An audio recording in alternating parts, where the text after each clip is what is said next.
Yeah, so got to keep these to 3 minutes for reels and shorts and TikTok and all that. That's the time limit on these, I guess. So, yeah, like I said, sometimes these small theaters are pieced together with spit and duct tape, and everything works really well, surprisingly, most of the time. But every once in a while, you get just a combination where just everything shorts, and you just have to jump on it and fix it real quick. We did that last night, and everything is working successfully, and they had a successful show. Like I said, I built these systems personally, and I take it really personal when they don't work, even if it's due to modification or last second changes, And yeah, there's something wrong now when we plug a mic into the one system and it drops everything. But I've now taken precautions to fix that. We have new HDMI cables running from our computer to our amp, and from our amp out to our projector, and that's going to help make sure that we're not dealing with old cables anymore. We also have backups for their cables. We have a mixer that is now patched into a PA system that is now completely independent from the sound system. So this way we can have 2 or 3 wireless mics patched into one speaker in the back that will be more than powerful enough for everybody to hear the person singing, or people singing in our theater.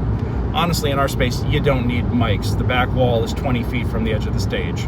It's not that deep. It's not like you're playing to the Hollywood Bowl here, guys. But we know that comedians love mics. We know that drag shows and cabaret shows love mics. So if they want to use a mic, we are going to empower them to use a mic and help them use a mic, because that is part of the gig. That is part of the gimmick. I know that there's jokes and bits that drag shows and cabaret shows do with mics, and that's an important part of the thing. So we're not going to deprive them of that. I've been told that stand-ups use the microphones and a mic stand almost like a security blanket while you're up there. It's like if you don't have them while you're up there, you don't know what you're doing. So we're not going to deprive them of that either. But it's only 5 rows deep, guys. All you got to do is project a little bit and it'll be fine. So, yeah, I don't know. I don't know where I'm going with this rant right now, other than there was a big problem and we fixed it, and I'm glad we got it fixed. I'm more just mad that it happened, It just frustrates me when shit goes wrong, and it's an incredibly tense situation when I have minutes to fix things, because if I don't get it fixed, it fucks up the whole schedule for the rest of the day. Thankfully, it was the last show last night. Everybody was super patient, super understanding.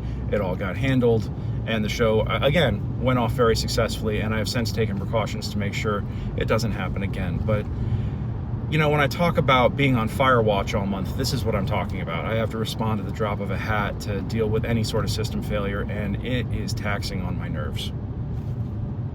C'est la vie.